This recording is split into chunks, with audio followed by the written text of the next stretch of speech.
Assalamualaikum warahmatullahi wabarakatuh. Alhamdulillah, nahmaduhu wa nasta'inuhu wa nastaghfiruh wa na'udzu billahi min syururi anfusina wa sayyiati a'malina. May yahdihillahu fala mudhillalah wa may yudlil fala hadiyalah. Asyhadu an la ilaha illallah wahdahu la syarikalah wa asyhadu anna Muhammadan abduhu wa rasuluhu la nabiyya ba'dah wa ba'd. Para pemerhati roja, kaum muslimin dan muslimat, rahimani wa rahimakumullah. Kita bersyukur pada Allah. Pada kesempatan pagi ini kita masih diberi kesehatan dan kesempatan.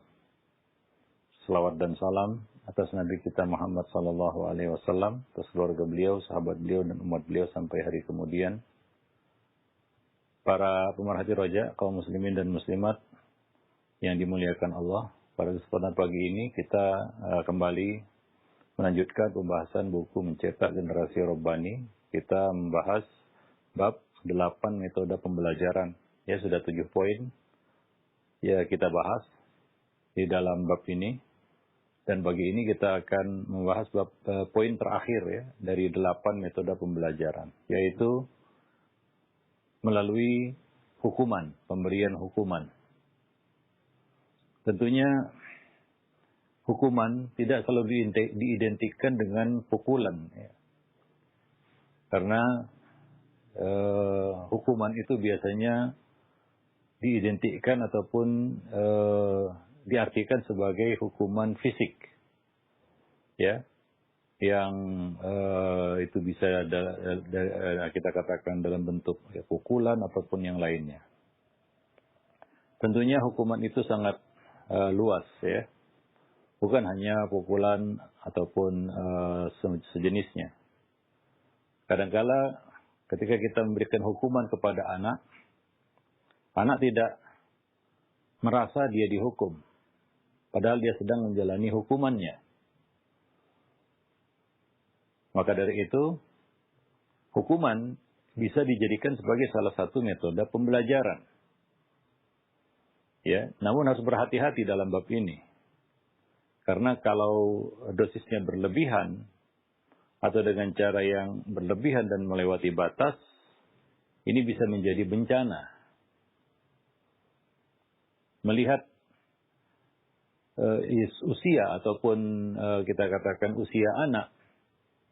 Kalau kita lihat dari usia anak, ada usia-usia yang kita harus menahan diri dari hukuman ataupun memberikan hukuman kepada anak. Ya, seperti misalnya anak di bawah 10 tahun. Sebisa mungkin untuk tidak memberikan hukuman kepada mereka. Ya, kalaupun harus diberi hukuman, maka hukuman dengan dosis yang tepat dan cara yang tepat. Yang mana mereka tidak merasa bahwa mereka dihukum. Ya, ada banyak cara, misalnya membatasi jam bermainnya, membatasi kita katakan jatah materinya dan sejenisnya. Dia sedang dihukum, tapi dia tidak merasa dihukum, dan itu dipandang olehnya bukan sebagai sebuah hukuman. Ini hukuman kepada anak-anak di bawah usia 10 tahun tadi. Karena Nabi SAW juga melarang kita untuk memukul anak di bawah 10 tahun.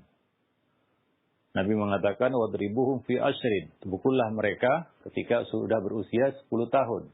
Artinya, kesalahan dia meninggalkan sholat ataupun melalaikan sholat, itu tidak boleh diberi hukuman pukulan hingga dia berusia 10 tahun ke atas.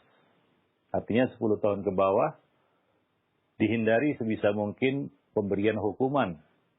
Apalagi secara fisik. Karena sangat fatal akibatnya. Ya, anak-anak di bawah 10 tahun dalam masa perkembangan, ya tulang-tulangnya juga masih rawan. Ya, tentunya dia belum menjadi manusia sempurna dan itu bisa berakibat fatal. Ya. Bagi mereka. Ya, di samping trauma secara psikis ketika dia mendapatkan hukuman berupa pukulan.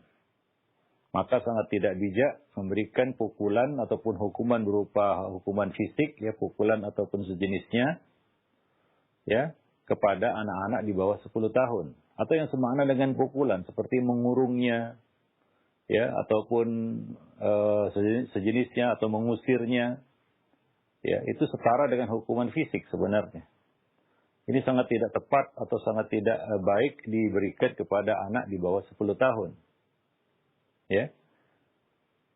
Nah, maka dari itu, ya, pemberian hukuman ini bisa menjadi salah satu metode pembelajaran yang dilakukan oleh orang tua terhadap anak apabila dilakukan dengan cara dan dosis yang tepat. Dia bisa menjadi obat yang manjur dalam meluruskan penyimpangan perilaku anak. Ya, namun tidak berarti kita dianjurkan agar selalu berpikir bagaimana memberi sanksi kepada anak kita atau hukuman kepada anak kita. Sebagian orang tua menjadikan hukuman itu sebagai salah satu hiburan baginya, ya, salah satu kebiasaan, ya, dan itu menjadi tujuan baginya, yaitu tujuannya menghukum anak atau memberikan hukuman kepada anak. Sebagian orang tua lagi menjadikan itu sebagai suatu kebanggaan. Bangga apabila dia bisa menghukum anak. Nah, ini tentunya satu hal yang keliru. Karena hukuman itu sendiri adalah metode, bukan tujuan. Ya, maka dilihat juga takaran dan dosisnya. Dan dilihat juga efeknya.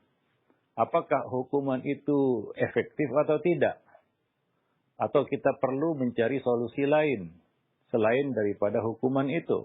Nah, ini adalah salah satu metode pembelajaran.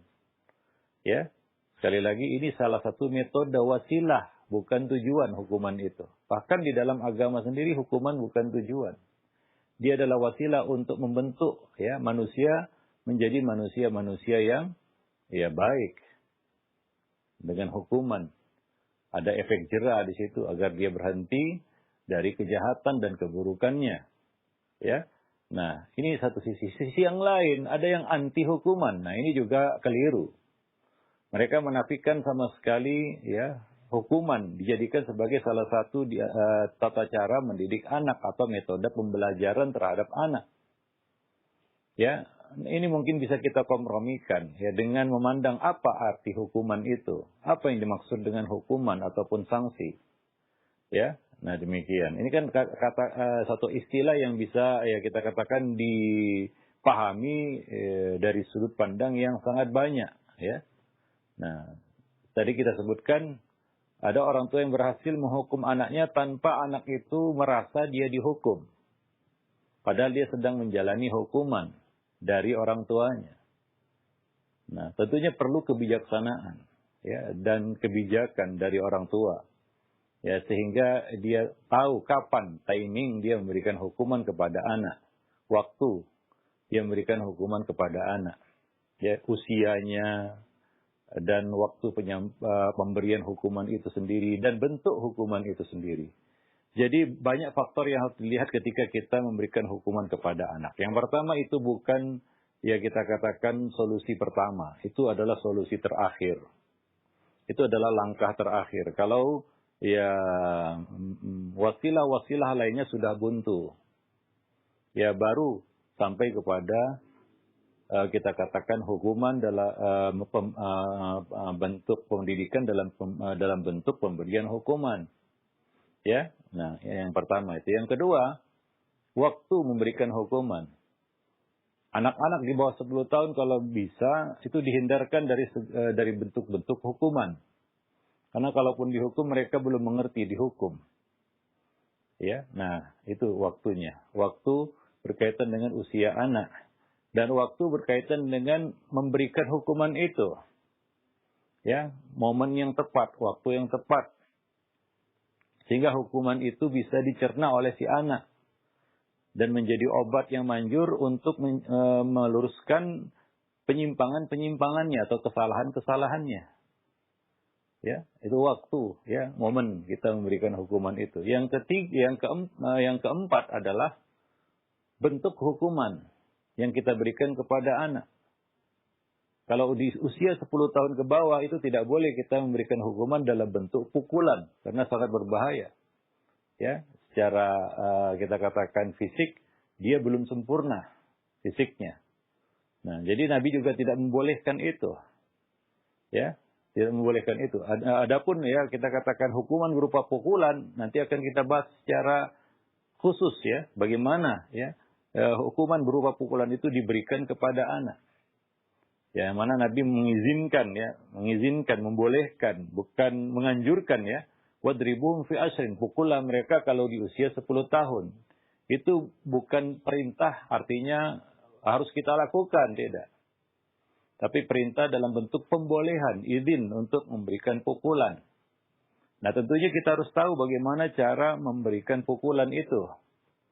Nanti akan kita bahas secara khusus hukuman berupa pukulan. Ya. Nah, kita lihat ya, ada dua sisi atau ada dua kubu di sini. Ya, yang menafikan hukuman secara mutlak dan yang terlalu jor-joran ataupun berlebihan ya di dalam memberikan hukuman berupa pukulan. Seolah-olah masalah anak tidak akan selesai kecuali dengan memukulnya. Ada yang seperti itu. Sehingga anak itu sudah terbiasa dipukul. Ya kita katakan ya, bahwa pukulan itu jangan kita anggap, pukulan dia nggak mengapa kok. Sudah biasa dia dipukul. Ada sebagian orang tua yang seperti itu ngomongnya, ucapannya. Oh, udah biasa saya pukul dia. Ya udah, sudah menjadi makanannya katanya. Sehari-hari dia dapat pukulan. Ya memang kalau kita lihat ya, pukulan itu mungkin tidak memberikan bekas secara fisik kepada si anak. Tapi akan memberikan pengaruh secara psikisnya. Ya, psikologinya akan terganggu dengan pukulan-pukulan itu. Ada dua kemungkinan. Ya, dia menjadikan pukulan itu sebagai salah satu ya kita katakan permainan. Yang mana nanti dia tumbuh menjadi anak yang seperti itu juga. Orang yang seperti itu suka memukul. Karena ya kita katakan kekerasan yang dia terima dari kecil.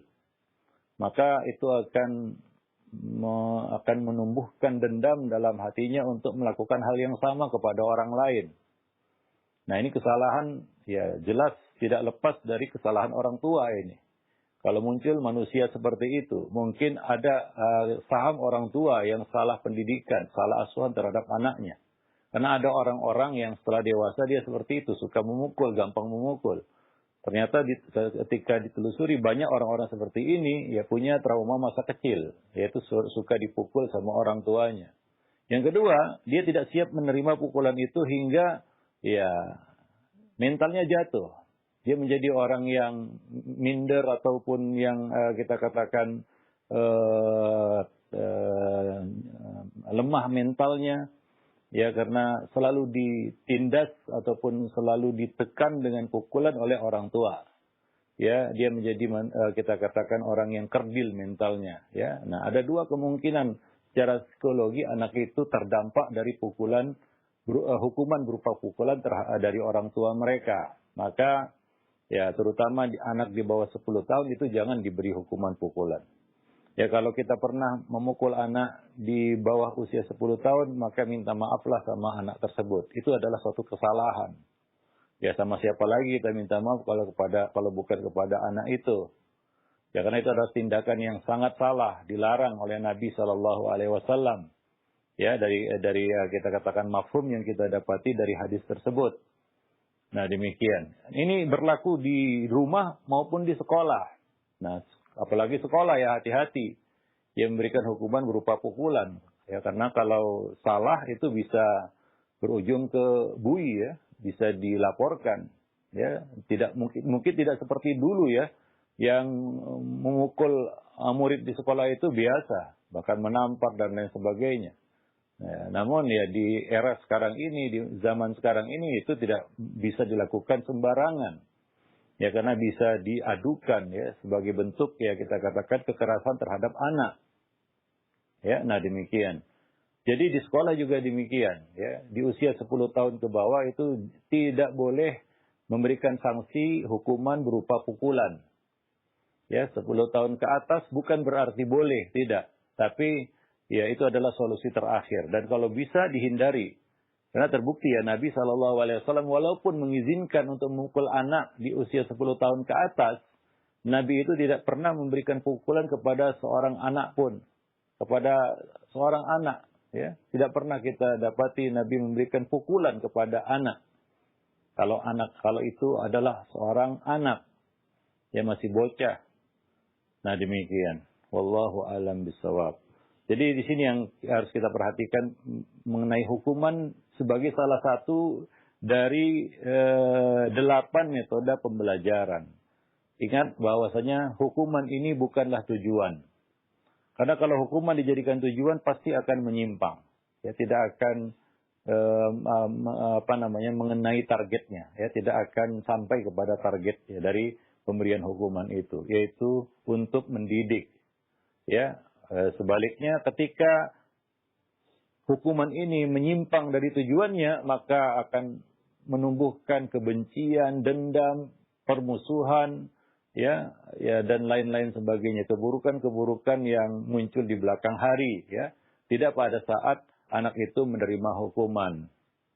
Para pemerhati roja kaum muslimin dan muslimat yang dimuliakan Allah. Maka Islam menganjurkan kita supaya mendidik anak secara bertahap. Ya, sehingga memberi manfaat menyeluruh bagi kita katakan bagi mereka terutama ya, bagi generasi penerus ini. Ya, jadi yang pertama kita harus pikirkan adalah bagaimana mendidik anak dengan metode dan pengarahan yang layak. Ya, 7 metode pembelajaran sebelumnya itu dulu yang harus kita lakukan secara maksimal. Ya, maka dari itu kita sebutkan di sini pemberian hukuman itu adalah metode yang terakhir. Solusi terakhir.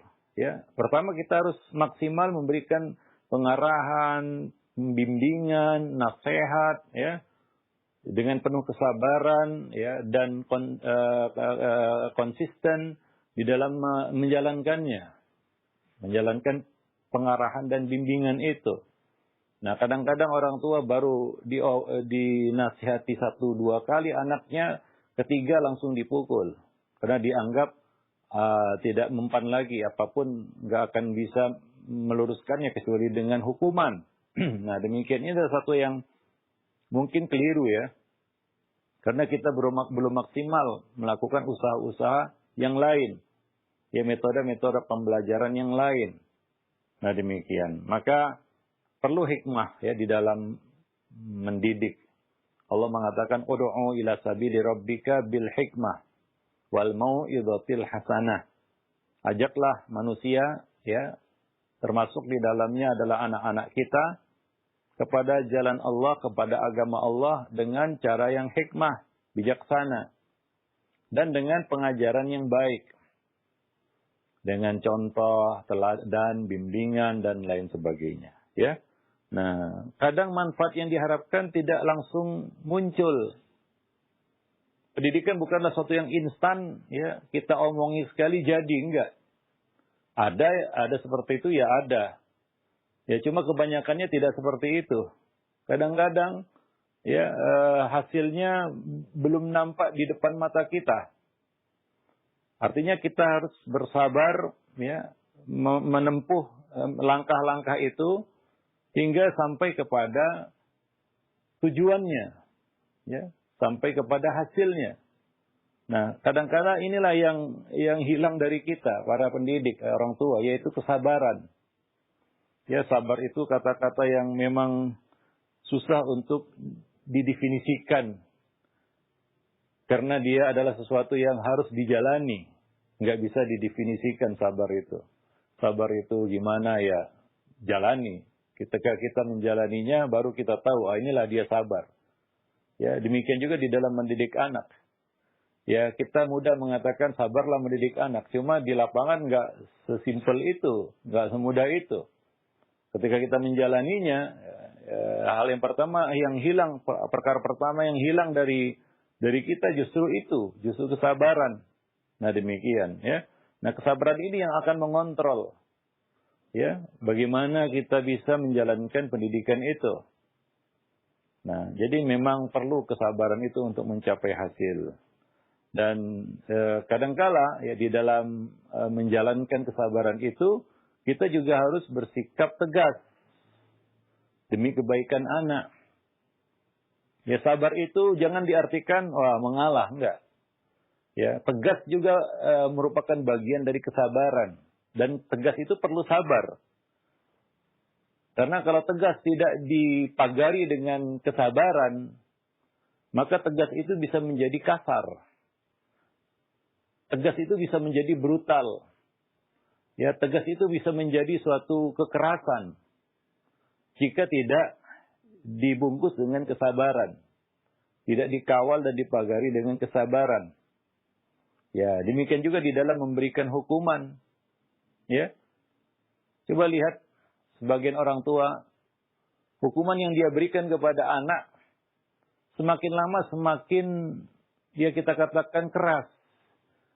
Ya, bukan hukuman itu semakin lama semakin hilang, enggak. Semakin lama semakin banyak.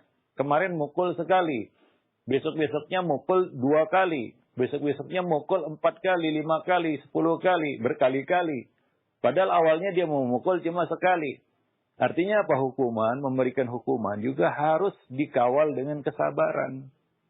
Kalau tidak, ya itu akan terus berkembang dan berkembang sehingga ya bukan hukuman lagi. Ya, tapi adalah ya pelampiasan kemarahan, dan itu berbeda ya antara hukuman dan kita melampiaskan kemarahan kepada anak. Maka hindari ya pelampiasan kemarahan ini disertai dengan hukuman, karena hukuman itu bisa menjadi alat untuk melampiaskan kemarahan kita.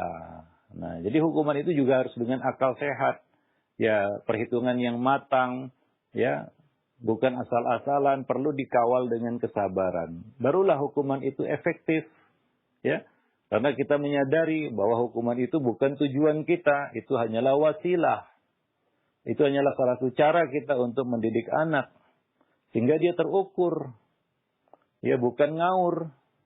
Ya, seperti yang kita sebutkan di awal tadi, sebagian orang tua ada yang memang hobi menghukum anak. Ya, sudah menjadi kebiasaannya. Dan dia cari cara dan cari celah, cari kesempatan untuk menghukum anak. Ya, nah demikian. Dan juga di sekolah tentunya ya. Kalau kita soroti sekolah, lembaga pendidikan, nah ini tentunya lebih berat lagi ya. Untuk bisa ya kita katakan menjadikan hukuman ini sebagai salah satu metode pembelajaran yang efektif. Ya, bukan menjadi musibah dan bencana bagi guru itu dan juga bagi anak didik, bagi murid. Karena banyak kasus-kasus di sekolah, di lembaga pendidikan, ya, sampai yang berujung kepada kematian. Ini adalah satu yang sangat tragis sebenarnya. Itu sama sekali, ya, kita katakan di luar konteks pendidikan, yang itu berkaitan dengan pemberian hukuman, ya, hingga berujung kepada satu akhir yang sangat tragis, ya.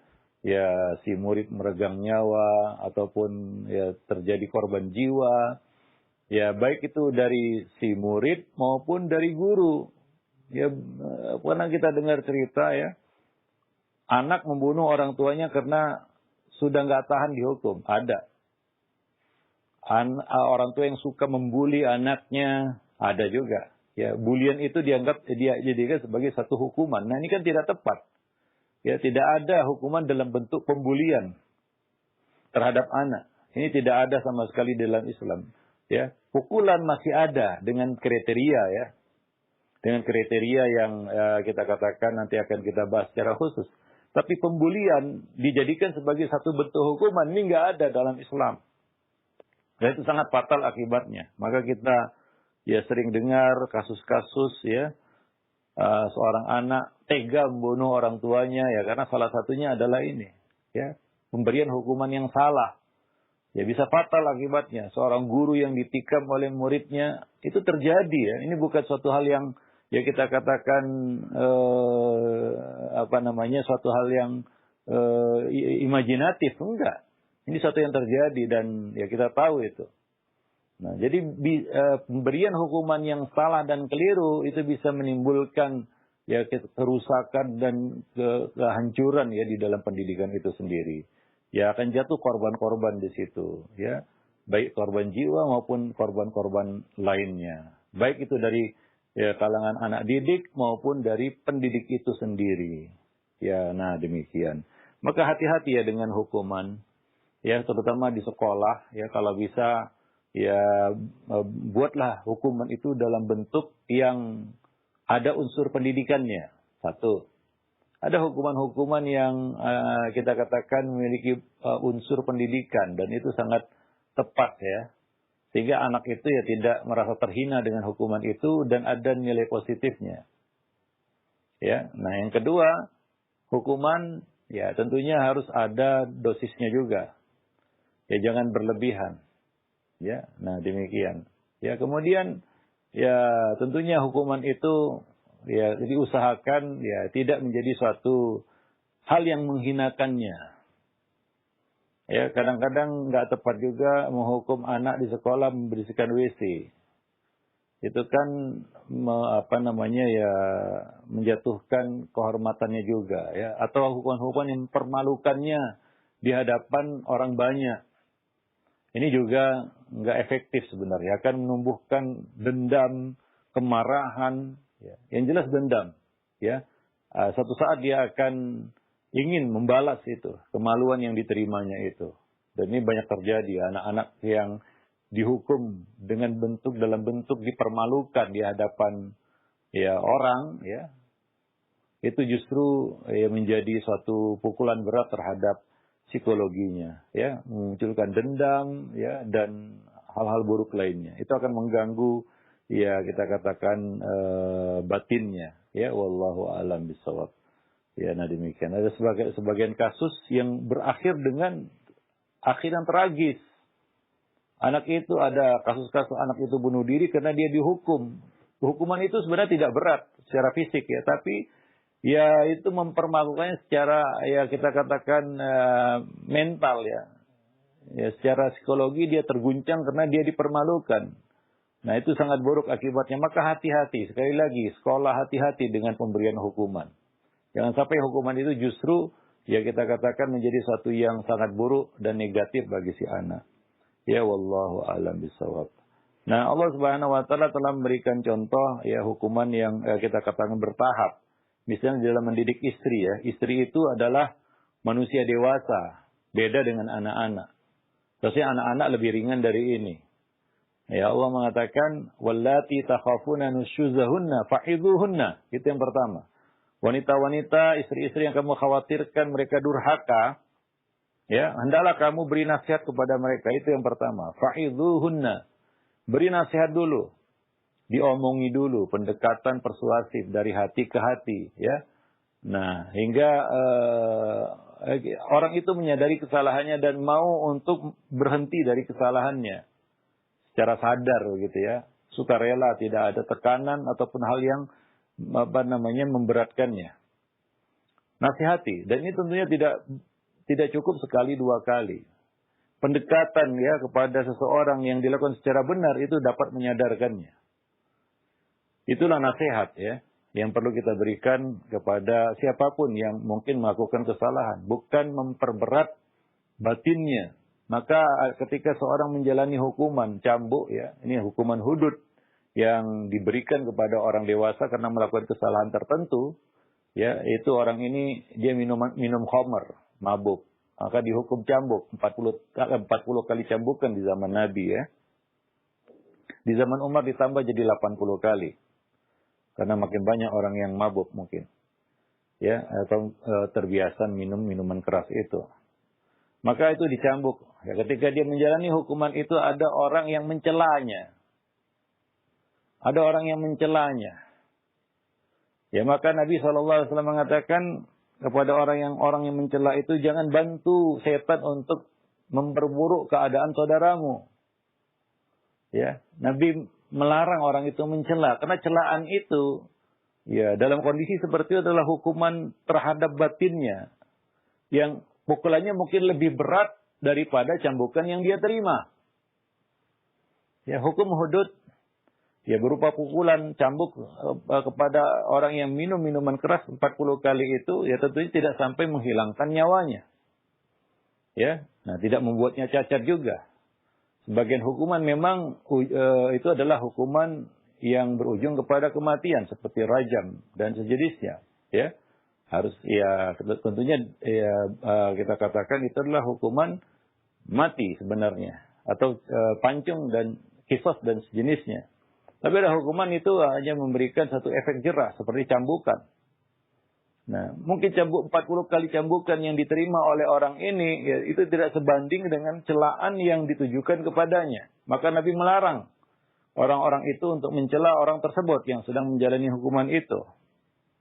Ya, maka ya kita katakan hati-hati ya dengan ya kita katakan hukuman yang bisa menghinakan orang itu. Nah, maka yang pertama adalah nasihati dia, beri dia nasihat. Ya, beri istri itu nasihat. Kemudian langkah berikutnya apabila ini sudah mentok, maka langkah berikutnya adalah wahjuruhunna fil madaji'. Ya. Tinggalkanlah mereka di tempat tidur, yaitu pisah ranjang. Bukan ini yang salah dia, yang kadang-kadang tidak lengkap membaca ayat ya, itu akibatnya. Ya mereka cuma membacanya mungkin wahjuruhunna dan pisahkan, tinggalkanlah mereka. Itu ayat ada lanjutannya fil madaji ya, di tempat tidur, artinya pisah ranjang. Itu bisa dilakukan dengan apa? Dengan membalikkan badan di tempat tidur yang sama. Ya, atau di satu kamar di tempat tidur yang berbeda, atau di satu rumah di ruangan yang berbeda. Bukan minggat dari rumah, ini salah. Karena sebagian mengartikan ataupun melakukan ini dengan cara minggat dari rumah, itu tidak benar, cara yang keliru ya. Nah, wahjuruhunna fil madaji'. Ya, di tempat tidur. Artinya pisah ranjang. Itu metode yang kedua, langkah yang kedua. Kalau sudah mentok juga, maka baru yang terakhir, wadribuhunna, dan pukullah mereka. Walaupun kita tahu ya bahwa Nabi itu tidak pernah ya memberikan hukuman berupa pukulan kepada istri ataupun kepada wanita. Nabi tidak pernah memukul wanita walaupun itu dibolehkan di dalam ayat, bukan berarti harus dilakukan ya.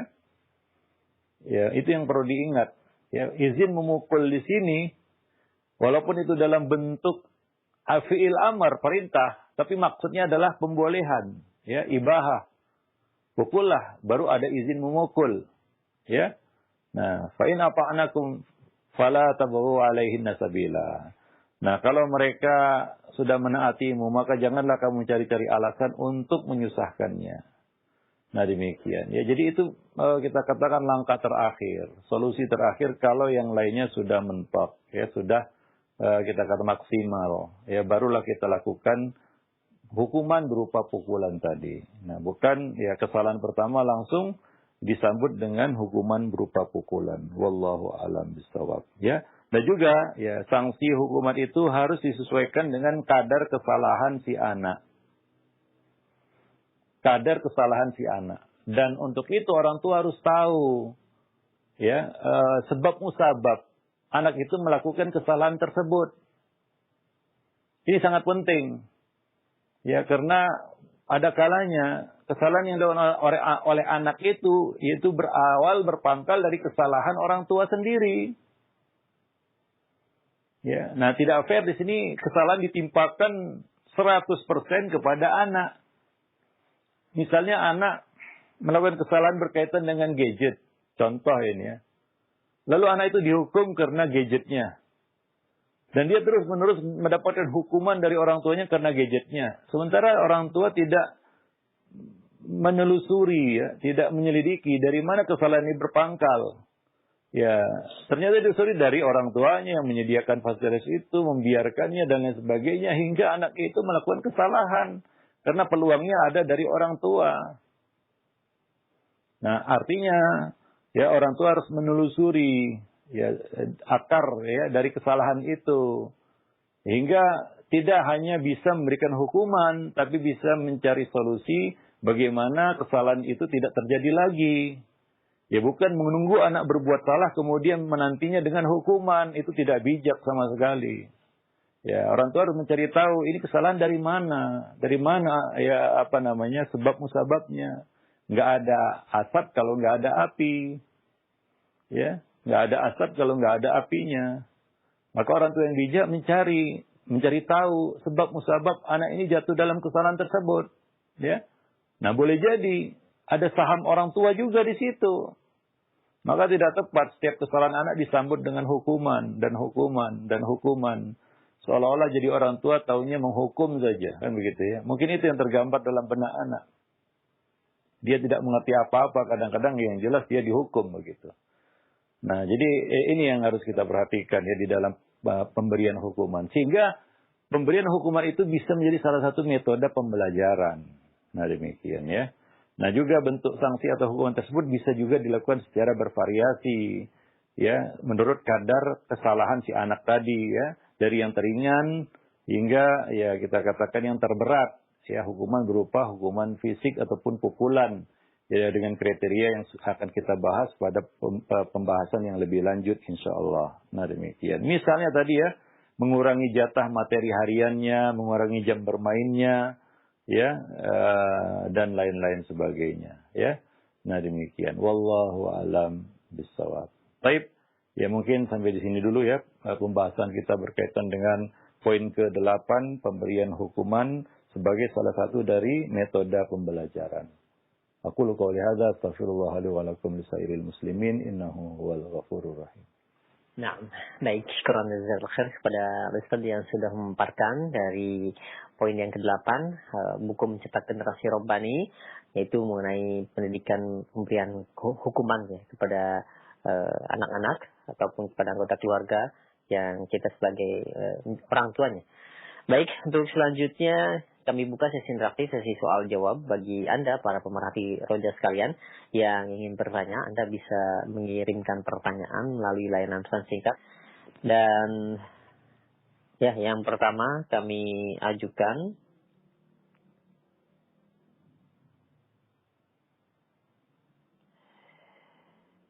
Ya, Assalamualaikum warahmatullahi wabarakatuh. Ustaz, saya memang hampir tidak pernah dipukul ketika kecil oleh orang tua. Tapi sering sekali hukuman itu secara verbal, baik ketika saya salah ataupun dianggap salah. Hal tersebut tertancap di hati saya, sehingga ketika sekarang sudah besar, rasa simpati dan empati kepada orang tua hampir tidak ada. Padahal saya pun ingin berbakti, tapi kalah dengan tidak ada rasa simpati dan empati tersebut.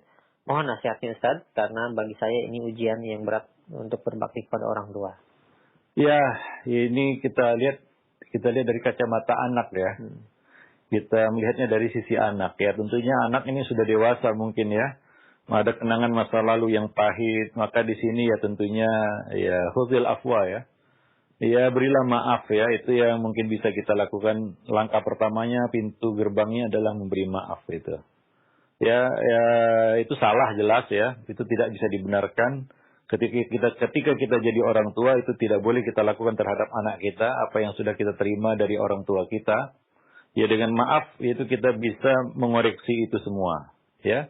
Nah, kalau tidak, bisa jadi ini menjadi satu warisan ya, yang akan juga dilakukan terhadap anak kita juga nantinya, karena kita tidak memaafkan kesalahan orang tua kita. Ya, maafkan saja ya, mintakan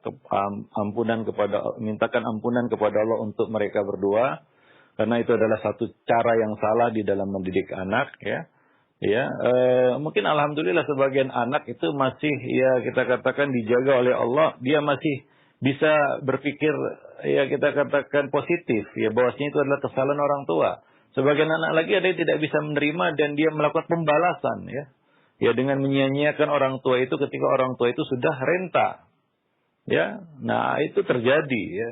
Ya, apa yang kita lakukan terhadap anak itu akan dilakukan oleh mereka terhadap kita nanti. Kita nggak tahu ya bagaimana ujung usia namanya ya. Bagaimana kita nanti di masa tua. Maka ini penting ya, pendidikan anak ini juga untuk maslahat orang tua sebenarnya. Ya, pendidikan anak yang benar itu adalah ya kita katakan modal juga bagi orang tua ketika menjalani masa tua mereka. Ya, banyak cerita-cerita yang kita dengar ya dari para orang tua yang sudah renta ya, dibuang oleh anak-anak mereka. Ya, tentunya ini bukan tanpa sebab ya. Anak itu menelantarkan orang tua itu bukan tanpa sebab. Semuanya ada sebab. Ya, kama tadinu tudanu, kata orang Arab. Begitu, bagaimana kamu berbuat, begitu kamu akan diperbuat. Ya, hal jazaul ihsan illal ihsan, itu bunyi ayatnya. Bukankah balasan kebaikan adalah kebaikan yang serupa pula? Kebalikannya, konsekuensi logis dari ayat itu, keburukan, bukankah keburukan itu adalah balasannya adalah keburukan juga? Sama saja sebenarnya. Ya, maka ini yang dikhawatirkan atas para orang tua yang mendidik anak dengan cara yang salah, ya. Bahwa mereka akan menuai akibat dari perbuatan mereka kalau mereka mendapati masa tua. Ya. Dan kalau tidak beruntung anaknya ya bisa berpikir positif, menjadi anak yang soleh dan bisa memahami ya kesalahan orang tua mereka. Nah, ada anak yang nggak bisa memahami itu dan memang tidak mau memahaminya. Yang ada adalah dendam dan ingin membalas perlakuan yang mereka terima dari orang tua. Nah, ini tidak mutlak kesalahan anak. Ya, walaupun anak ini dicap durhaka dan lain sebagainya, tapi itu tidak lepas dari ya kita katakan ya kesalahan fatal orang tua yang mereka harus ya membayarnya ya. Nah, demikian. Nah, di sini dalam kasus ini ya mungkin Allah Subhanahu wa taala menjaga kita, ya tetap menjadikan kita orang yang bisa berbakti kepada orang tua walaupun ya dengan latar belakang ataupun ya masa lalu yang mungkin tidak enak, kan begitu ya. Ya, pertama, pintu gerbang utamanya adalah maaf. Itu dia. Dengan maaf ya pintu-pintu lainnya bisa terbuka. Itu kebaikan ya dan lain-lain itu bisa terbuka dengan maaf. Maka ayat itu juga ayat Al-Qur'an juga membukanya itu dengan membukanya dengan perintah untuk memberi maaf. Khudil afwa wa'mur bil urfi wa'arid 'anil jahilin. Nah, demikian. Ya, wallahu a'lam bishawab. Ya, jadi ya dengan memaafkan kita bisa memperbaiki masa lalu. Wah, itu salah. Jangan dilakukan lagi terhadap anak-anak kita. Ya. Hukuman, tadi kita sebutkan, hukuman berupa verbal itu bisa lebih memukul daripada hukuman dalam bentuk pukulan. Maka Nabi marah kepada orang yang mencela orang yang menjalani hukuman tadi ya. Bahwa celaan mereka itu bisa lebih fatal daripada pukulan yang dia terima. Pukulan yang dia terima jelas itu tidak, ya kita katakan pukulan hukuman cambuk ya dalam hudud itu ya tidak membuat orang itu sampai pingsan-pingsan atau sampai mati ya.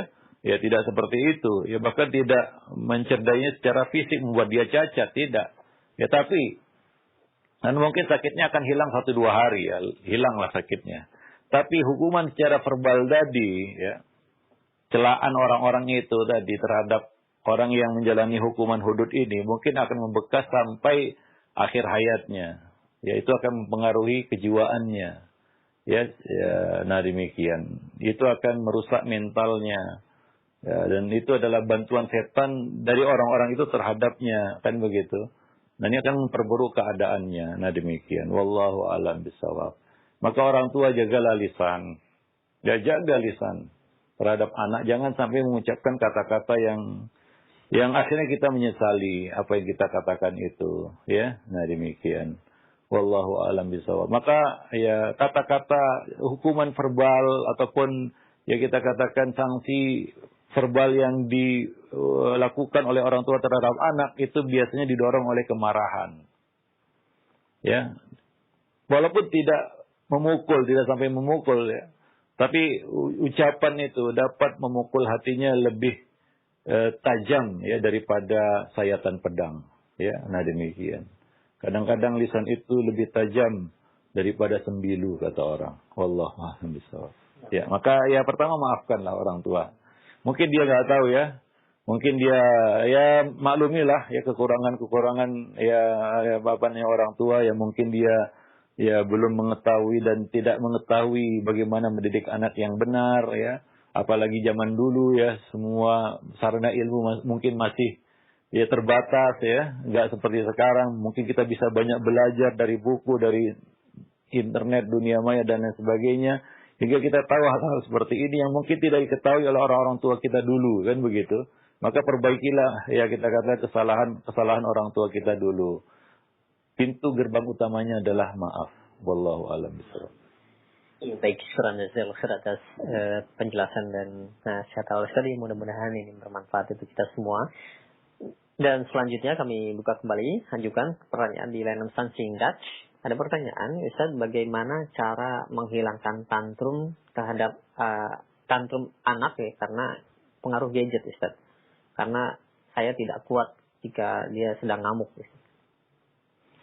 Ya, ini ya kita cuma bisa menghela nafas ya kalau kita sudah bicara tentang gadget ini ya. Ya, ini satu tantangan baru yang mungkin tidak dibicarakan oleh pakar-pakar dahulu ya, karena ini muncul hari ini. Ya, sehingga ya kita semacam dikejutkan ya dengan ya kita tantangan baru ini yang kita tidak duga dan tidak sangka sebelumnya. Ya, kita tahu bahwasanya gadget ini sudah ada di kita katakan di awal abad milenium ya, awal abad 21 sudah ada. Cuma belum berpengaruh dia. Karena dia belum friendly user ya kita katakan. Belum bisa dipegang oleh semua orang. Kalangan terbatas. Ya. Dan penggunaannya juga masih terbatas. Ya, tidak ada isinya selain untuk nelpon dan SMS. Internet pun masih hanya sebatas kirim email saja. Ya. Belum bisa apa-apa. Belum bisa diandalkan. Tapi sekarang dia sudah jatuh ke tangan semua orang. Si kaya maupun si miskin. Bahkan dewasa dan anak-anak. Sekarang ini anak-anak balita itu sudah lebih ahli, ya, lebih pengalaman memainkan gadgetnya daripada orang tuanya. Itu kenyataan yang kita lihat hari ini. Maka kalau kita bicara tentang gadget ini ya ini masalah semua ya. Masalah kita semua nggak mudah untuk menyelesaikannya. Saya pernah menyampaikan juga di sini. Ini akan menjadi sulit karena kita sebagai orang tua tidak bisa menjadi contoh. Itu dia. Ini salah satu penghalangnya itu. Karena anak-anak melihat kita pegang gadget. Apapun alasan kita, ini adalah untuk kepentingan ayah mencari nafkah, ini untuk kepentingan ibu, untuk ini, untuk itu. Anak nggak mau mendengar itu. Anak tidak mendengar itu. Mereka tidak mau memahami itu. Yang dia pahami, orang tuanya pegang gadget, itu aja. Maka kenapa mereka boleh, saya nggak boleh? Nah, yang kedua, mudahnya benda ini untuk dimiliki hari ini. Ya. Sehingga kita bicara misalnya santri-santri di pondok pesantren yang sudah diberi sanksi, yaitu dengan penyitaan gadget pun dia nggak takut. Kenapa? Disita hari ini, besok dia bisa miliki lagi. Artinya bukan satu hal yang berat bagi mereka untuk kehilangan handphonenya ataupun kehilangan gadgetnya. Enggak seperti mungkin tahun-tahun awal-awal milenium. Kalau disita gadget itu, gadget aja dulu mahalnya minta ampun. Ya, orang pegang gadget itu berarti kantongnya tebal begitu ya. Enggak akan mungkin dipegang oleh semua anggota keluarga. Paling bapaknya yang pegang handphone. Harganya pun setinggi langit dulu. Belum lagi langganan ini itunya, itu sangat mahal dulu. Enggak masuk akal. Ya, kalaupun dulu sanksinya disita gadgetnya, bukan hanya anak yang protes, orang tua juga mungkin kan begitu ya, karena sangat mahal. Tapi sekarang disita hari ini, besok dia bisa miliki lagi. Ini menjadi masalah juga di lembaga-lembaga pendidikan, karena ternyata anak nggak takut gadgetnya disita.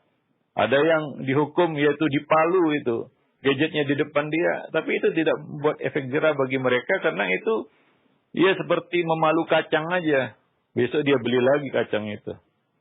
Besok dia miliki lagi kacang itu. Nah, artinya dia sudah menjadi bagian dari kehidupan manusia. Ini yang harus kita pahami dulu ya, supaya kita nggak kesal membabi buta, marah membabi buta, kemudian kalap begitu. Karena merasa nggak berhasil memisahkan anak dari gadget. Kenapa mesti kalap? Kita sendiri nggak bisa memisahkan diri dari gadget, gitu ya. Maka cobalah kita bisa melihat ini dari sisi yang lain mungkin. Bisa mengatasi ini dengan cara yang lain. Dengan cara mungkin satu pendewasaan anak di dalam memegang gadget itu. Hingga gadget itu dipegang untuk sesuatu yang maslahat.